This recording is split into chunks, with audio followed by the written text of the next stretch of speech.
सकते हैं। Elimination reaction is that in which beta hydrogen of alkyl group, किसी भी अल्काइल ग्रुप का जो बीटा हाइड्रोजन होता है वो किसी हाइड्रोक्साइड ग्रुप से या किसी अल्कोहल ग्रुप से क्या हो जाए, रिप्लेस हो जाए। तो ऐसी रिएक्शंस को हम बोलते हैं एलिमिनेशन रिएक्शन। अब अल्फा और बीटा का क्या रोल है? यहाँ पे मैंने एक कंपाउंड लिया C2H5Cl। इस C2H5Cl को अगर मैं बनाता हूँ तो ये कुछ ऐसा बनेगा, यहाँ पे हाइड्रोजन्स कनेक्ट होंगे। अब ये वाला जो कार्बन है, फर्स्ट वाला जो क्लोरीन के साथ कनेक्टेड है, that is known as alpha carbon. और अल्फा कार्बन से जो कार्बन कनेक्ट है वो क्या कहलाया? Beta carbon. अल्फा कार्बन के दोनों हाइड्रोजन क्या कहलाएंगे? Alpha hydrogen.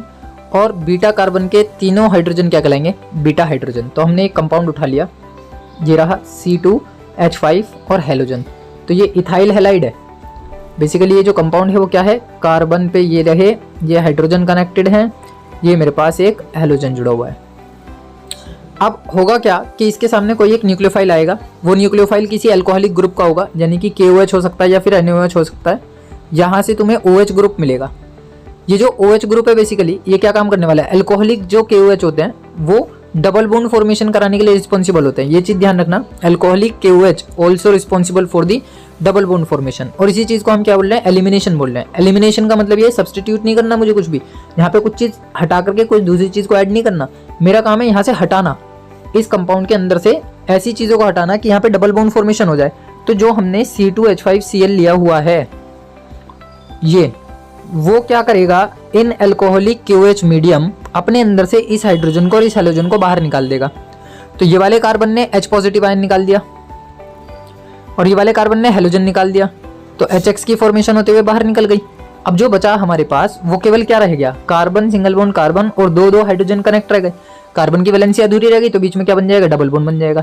तो इसको हम बोलते हैं बीटा एलिमिनेशन, कि बीटा कार्बन से क्या निकल जाए? हाइड्रोजन निकल जाए, और अल्फा कार्बन से क्या निकल जाए? जो हमारा फंक्शनल ग्रुप है या जो उस पर ग्रुप काम कर रहा है, रिएक्टिव ग्रुप काम कर रहा है, वो बाहर निकल जाए और बीच में क्या हो जाए? Carbon to carbon double bond formation हो जाए। इसको हम बोलते हैं बीटा हाइड्रोजन का एलिमिनेशन या फिर नॉर्मल बीटा एलिमिनेशन रिएक्शन। अब in case of more than one product, अब ऐसी कई रिएक्शंस आ जाती हैं जिनमें एक से ज़्यादा प्रोडक्ट बन जाए, तो उस केस में काम करता है सिंजेफ रूल। सिंजेफ रूल क्या स्टेट करता है? पहले हम इसकी रिएक्शन देख लें कि देखो, जैसे मेरे पास ये एक अनसिमेट्रिकल अल्कीन है, वो तो जो एग्जांपल हमने लिया वो भी एक अनसिमेट्रिकल अल्कीन का ही था, लेकिन यहाँ पर एक बड़ा मॉलिक्यूल हमने लिया है जिसमें पेंटीन हम कंसीडर कर रहे हैं। 1 2 3 4 5 कार्बन का एक कंपाउंड ले लिया और 2 कार्बन में बीच में डबल बॉन्ड लगा दिया, जिसका नाम हो गया पेंट-2-इन। अच्छा, लेकिन ये हम देखेंगे किसके लिए? अल्काइल हैलाइड के लिए हमें देखना है। ये तो हमारा मेन प्रोडक्ट हो गया जिसमें 2 तरीके के प्रोडक्ट बनते हैं। एक मेजर, क्योंकि बीटा एलिमिनेशन में क्या हो रहा है? डबल बॉन्ड की फॉर्मेशन हो रही है। तो मैंने एक कंपाउंड लिया बड़ा वाला, ये क्या नाम हो गया इसका? 2-ब्रोमोपेंटेन कह लो या पेंटाइल ब्रोमाइड कह लो, कुछ भी नाम कह सकते हैं। तो ये मैंने जो कंपाउंड ले रखा है 2-ब्रोमोपेंटेन, दूसरे नंबर पे हेलोजन जुड़ा हुआ है, ये CH3 है, ये CH हो गया, CH2 CH2 CH3 हो गया। अब मैं इसको क्या कर रहा हूँ, जैसे ही मैं इसको अल्कलाइन इसमें KOH के मीडियम में डालता हूँ तो यहाँ पर 2 तरीके के प्रोडक्ट बनने की पॉसिबिलिटी होती है। इसको हम बोलते हैं dehydrohalogenation reaction. Dehydrohalogenation reaction, Saytzeff rule में जो रिएक्शन चलती है बीटा एलिमिनेशन के नाम पे, वो एंडीहाइड्रो हेलोजिनेशन रिएक्शन कहलाती है। होगा क्या कि इस पूरे मॉलिक्यूल के ऊपर OH ग्रुप काम करने वाला है। OH ग्रुप का काम यहाँ पे क्या है? कहाँ से प्रोवाइड हो रहा है? वो KOH से प्रोवाइड हो रहा है। और KOH का काम क्या होता है? डबल बॉन्ड की फॉर्मेशन कराना और हेलोजन और हाइड्रोजन को हटाना। तो सीधा सीधा एक बार ये वाला ब्रोमीन और ये वाला हाइड्रोजन हट जाएगा, या तो आप ये वाला हटा लो दोनों, या फिर क्या काम करो, जैसे ही ये वाला ब्रोमीन हटाओगे तो यहाँ से एक H हटाना पड़ेगा तुमको, डबल बॉन्ड फॉर्मेशन हो जाएगी। कैसे? क्योंकि एक H कम हो जाएगा तो ये बचेगा CH, और यहाँ पे पहले से क्या है? CH, दोनों के बीच में क्या लग जाएगा? डबल बॉन्ड लग जाएगा। तो ये वाला जो प्रोडक्ट बनता है वो होता है मेजर, यानी परसेंटेज में ज़्यादा बनता है। लेकिन अगर मैं यहीं की यहीं इस काम को कराता हूँ कि मैंने क्या किया, ये वाला ब्रोमीन हटा दिया और ये वाला H हटा दिया, तो यहाँ पे बनेगा CH डबल बॉन्ड CH2। ये जो प्रोडक्ट होता है वो माइनर होता है, यानी कि लेस परसेंटेज में बनता है। तो सिंजेफ रूल ये कह रहा है कि in dehydrohalogenation reactions the alkene with the greater number of alkyl groups, ऐसी एल्कीन ढूंढो जिसमें अल्काइल ग्रुप ज्यादा है, attach to the double bonded carbon atom is preferably formed. हमेशा वो वाला ज्यादा बनेगा जिसमें ज्यादा अल्काइल ग्रुप कनेक्टेड हो डबल बॉन्ड वाले कार्बन के साथ। तो इस वाले ग्रुप के अंदर अगर मैं देखूँ, इस डबल बॉन्डेड कार्बन के साथ जो अल्काइल ग्रुप जुड़ा हुआ है उसमें CH3 है, और यहाँ पे जो डबल बॉन्डेड कार्बन एटम है उसके साथ जो अल्काइल ग्रुप जुड़ा हुआ है वो CH3 है, तो बल्कि ग्रुप होगा ये और लेस बल्कि ग्रुप होगा ये, इसलिए माइनर प्रोडक्ट कम वाला बनता है और मेजर प्रोडक्ट ज़्यादा वाला बनता है। ये है सिंजेफ रूल बीटा एलिमिनेशन रिएक्शन के लिए जो कंसीडर किया जाता है। रिएक्शन विद मेटल्स में एक ये रिएक्शन आ जाती है इसमें कि करी थी वैसे हमने भी कि अल्काइल हैलाइड्स की रिएक्शन जब हम मैग्नीशियम के साथ कराते हैं in presence of dry ether, तो वो सीधा सीधा अपनी जगह बना लेते हैं इनके बीच में जाकर के, क्योंकि मैग्नीशियम के पास 2 वैलेंसी होती है, तो वो अल्काइल ग्रुप की एक वैलेंसी को यहाँ सेटिस्फाई कर रहा है और ब्रोमीन की एक वैलेंसी को यहाँ सेटिस्फाई कर रहा है और अपनी 2 वैलेंसीज भी सेटिस्फाई करा रहा है, जिसको हम बोलते क्या है, ग्रिग्नार्ड रिएजेंट, GR। ये अल्काइल ग्रुप कुछ भी हो सकता है, ये हेलोजन कुछ भी हो सकता है। तो basically RMgX is the general formula of alkyl magnesium bromide या फिर ग्रिग्नार्ड रिएजेंट।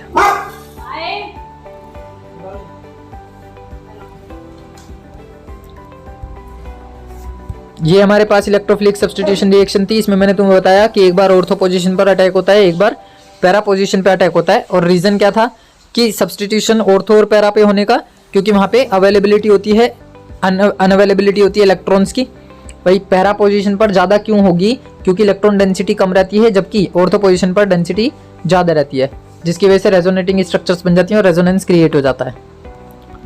तो ये 4-5 रिएक्शंस हमने कंसिडर की थी कि मैंने एक अल्काइल हैलाइड लिया हुआ है, अल्काइल हैलाइड पे नाइट्रेशन कराया, अल्काइल हैलाइड पे सल्फोनेशन कराया, अल्काइल हैलाइड पे अल्काइलेशन कराया, असाइलेशन भी कराया था ये रहा। ठीक है, तो बेसिकली जब नाइट्रेशन हम कराते हैं तो HNO3 रिस्पॉन्सिबल होता है, सल्फोनेशन कराते हैं तो H2SO4 होता है, असाइलेशन कराते हैं तो ये होता है, देखो 2 तरीके से है, या तो CH3COCl से करा लो या बेंजीन के ऊपर COCl से करा लो, किसी भी तरीके से करा सकते हो, कोई इशू नहीं है इसमें, या COCH3 डाल सकते हो तुम इसमें भी। तो और अल्काइलेशन कराने के लिए केवल CH3Cl रिस्पॉन्सिबल होता है in presence of dry anhydrous AlCl3। Anhydrous AlCl3 की प्रेजेंस जरूरी होती है। तो जब ऑर्थो और पैरा पोजीशन पर अटैक होगा तो HNO3 को हमने लिखा था HONO2, ये वाला NO2 ग्रुप एक बार ऑर्थो पोजीशन पर एक बार पैरा पोजीशन पर, ऑर्थो का है छठा, पैरा का है छठा, इसका मतलब है 2 मॉलिक्यूल डालने पड़ेंगे, एक हाइड्रोजन यहाँ से आ जाएगा, एक हाइड्रोजन यहाँ से आ जाएगा, वाटर मॉलिक्यूल बनते हुए बाहर। सेम प्रोसेस आ जाएगा सल्फोनेशन के लिए, सल्फोनेशन में भी वही, एक बार ऑर्थो पोजीशन पर और एक बार पैरा पोजीशन पर। पैरा वाला हमेशा क्या बनेगा, मेजर प्रोडक्ट बनेगा, और माइनर कौन बनेगा, जो हमारा ऑर्थो पोजीशन पर होगा। इस तरीके से ये चारों रिएक्शन अल्काइलेशन और असाइलेशन भी कंप्लीट हो जाती हैं। वुड्स फिटिग रिएक्शन थी और फिटिग रिएक्शन थी। इसमें क्या बताया था कि जब अल्काइल हैलाइड और बेंजाइल हैलाइड और अल्काइल हैलाइड रिएक्शन करते हैं सोडियम के साथ in presence of dry ether, तो हमारे पास ये बन जाता है अल्काइल बेंजीन। और जब दोनों ही मॉलिक्यूल किसके हो, बेंजाइल हैलाइड हो, यानी बेंजीन के ऊपर हेलोजन जुड़ा हुआ हो, उसके ही 2 मॉलिक्यूल डाले गए हो, तो 2NX बाहर हो जाता है और दोनों बेंजीन रिंग आपस में कपल बना लेती हैं, कपलिंग रिएक्शन के नाम से भी जानी जाती है, डाइफिनाइल कंपाउंड बन जाता है। फिर पॉलीहेलोजन कंपाउंड्स थे, ये पूरी टेबल में डिफाइन कर दिया है शॉर्ट नोट्स बनाते हुए एक तरीके से कि पॉलीहेलोजन कंपाउंड्स को हम किस तरीके से याद रख सकते हैं और उनके क्या यूजेस हैं, क्या उनकी प्रॉपर्टीज हैं।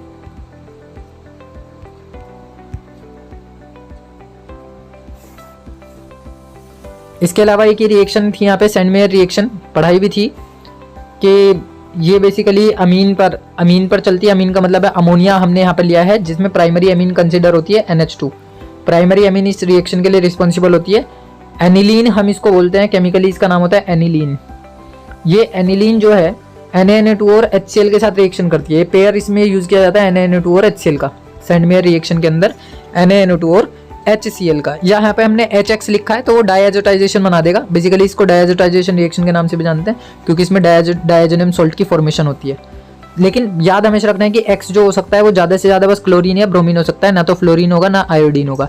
आयोडीन कराने के लिए ये वाला कंपाउंड पॉसिबल नहीं होता, यहाँ पे रखा जाता है KI। सारी रिएक्शंस ये मैंने PPT में समझाई हुई थी, इंपॉर्टेंट है सारी रिएक्शंस फॉर दी कन्वर्जन्स। एक सीरीज स्टार्ट हो रही है हमारी जिसमें हम रिएक्शंस की कन्वर्जन बताते हैं कि कौन से कंपाउंड को हम किस कंपाउंड में किस तरीके से कन्वर्ट कर सकते हैं। तो ये सारी चीज़ें वहीं पर यूज़ की जाएंगी। तो जब एनिलीन के ऊपर NaNO2 और HCl डाला जाता है in presence of 273 to 278 kelvin temperature, तो यहाँ से ये जो रिप्लेसेबल हाइड्रोजन है वो अलग हट जाते हैं। ये रिप्लेसेबल हाइड्रोजन कैसे अलग हटेंगे, यहाँ से ये जो नाइट्रोजन है वो कनेक्ट हो गया किसके साथ जाकर के, N के साथ, तो ये तो बन गया N2। यहाँ से जो X है वो निकल गया, वो जुड़ गया N2 के साथ, क्योंकि N2 पॉजिटिव चार्ज होगा, X हेलोजन नेगेटिव चार्ज होगा, यानी नाइट्रोजन अपना इलेक्ट्रॉन किसको दे देगा, हेलोजन को दे देगा। अब हमारे पास क्या बचा, 2 H बचे यहाँ से, 1 H बचा यहाँ से और ऑक्सीजन बचे यहाँ से और N बचा यहाँ से, Na बचा यहाँ से, ये सब आपस में रिएक्शन करके क्या बना लेंगे, अपना प्रोडक्ट बना लेंगे, जिसको हम NaOH या H2O के नाम से भी जान सकते हैं। नेक्स्ट इसी में ये आ जाती है कि अगर मैं बेंजीन डाइज़ोनियम क्लोराइड पे ये जो बना है इसके ऊपर क्या डाल दूं, पोटेशियम आयोडाइड डाल दूं, तो पोटेशियम आयोडाइड क्या करने वाला है, KX जो है वो बाहर निकल जाएगा, नाइट्रोजन गैस जो है वो बाहर निकल जाएगी और आयोडीन जा करके प्लेस ले लेगा। तो बेसिकली इसलिए सब्स्टिट्यूशन रिएक्शन के अंदर कंसिडर होते हैं।